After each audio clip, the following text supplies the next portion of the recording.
মাধ্যমিক পরীক্ষার্থীরা তোমাদের জীবন বিজ্ঞানের 5টা অধ্যায়, সেই 5টা অধ্যায় থেকে মার্কস 2 অর্থাৎ 2 নম্বরই প্রশ্নের কিছু ইম্পর্টেন্ট প্রশ্ন দেওয়া হলো।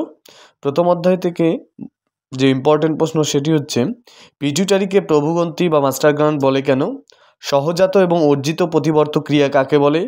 মাছের গমনে মায়োটম পেশির ভূমিকা লেখো। মিশ্র গ্রন্থি কাকে বলে? সাইন্যাপ কি, এর কাজ লিখতে হবে। তারপরে হচ্ছে তোমার ফটোট্যাকটিক চলন কাকে বলে। ওকে, এরপরে হরমোনকে রাসায়নিক সমন্বয়ক বলে কেন? চলন ও গমন বলতে কি বোঝো?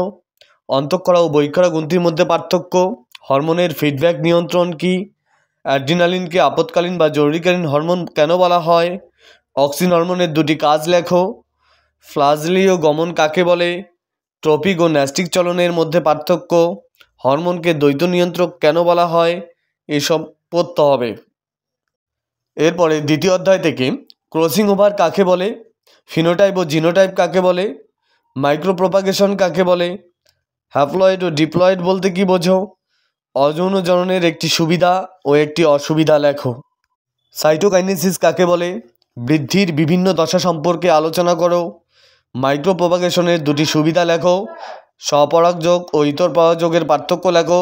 মিওসিস কোষ বিভাজনকে হ্রাস বিভাজন কেন বলা হয়? তৃতীয় অধ্যায় থেকে অসম্পূর্ণ প্রকটতা কাকে বলে উদাহরণ দাও। প্রকট ও প্রচ্ছন্ন বৈশিষ্ট্য কাকে বলে? মেন্ডেলের একসঙ্কর জনন পরীক্ষার ফিনোটাইপ ও জিনোটাইপ অনুপাত কত? অ্যালিল কাকে বলে? ফিনোটাইপ ও জিনোটাইপ কাকে বলে?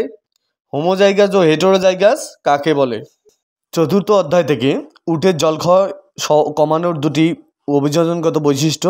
মৌমাছি বার্তা প্রদান অর্থাৎ ওয়াকটেল নৃত্য যে আছে সেটা লিখতে হবে। সেটাও ক্যাকটাসের দুটি অভিযোজনগত বৈশিষ্ট্য।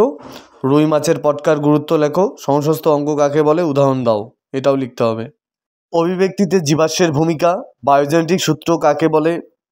জীবন্ত জীবাশ্ম কাকে বলে? অপসরী অভিব্যক্তি কাকে বলে? অভিযোজনের 3টি গুরুত্ব লেখো। নতুন ডারউইনবাদ বা নয়া ডারউইনবাদ। তোমাদেরকে এই সমস্ত কোশ্চেন পড়তে হবে, ঠিক আছে? ভালো করে পড়ে নেবে। পঞ্চম অধ্যায় থেকে অ্যামোনিফিকেশন কাকে বলে? 2 নম্বর হাঁপানি বা অ্যাজমার কারণ কি, এর লক্ষণগুলি লেখো। 3 নম্বর ব্রঙ্কাইটিসের কারণ ও উপসর্গ কি? 4 নম্বর হচ্ছে নাইট্রোজেন চক্র কাকে বলে? 5 নম্বর ক্রায়ো সংরক্ষণ বলতে কি বোঝো? 6 নম্বর ভঙ্গুর ও অভঙ্গুর পদার্থ বলতে কি বোঝো? 7 নম্বর অপরিশ্রুত জলপান করলে কি কি রোগ হতে পারে? 8 নম্বর অম্লবৃষ্টি কি? 9 নম্বর জৈব বিবর্তন কাকে বলে? 10 নম্বর হটস্পট কাকে বলে? ভারতের 2টি হটস্পটের নাম লেখো। 12 নম্বর হচ্ছে ডিনাইট্রিফিকেশন কাকে বলে? 13 নম্বর নদীর ভারসাম্য রক্ষায় জীববৈচিত্র্যের গুরুত্ব। 14 নম্বর হচ্ছে বায়োস্ফিয়ার রিজার্ভের 2টি বৈশিষ্ট্য লেখো।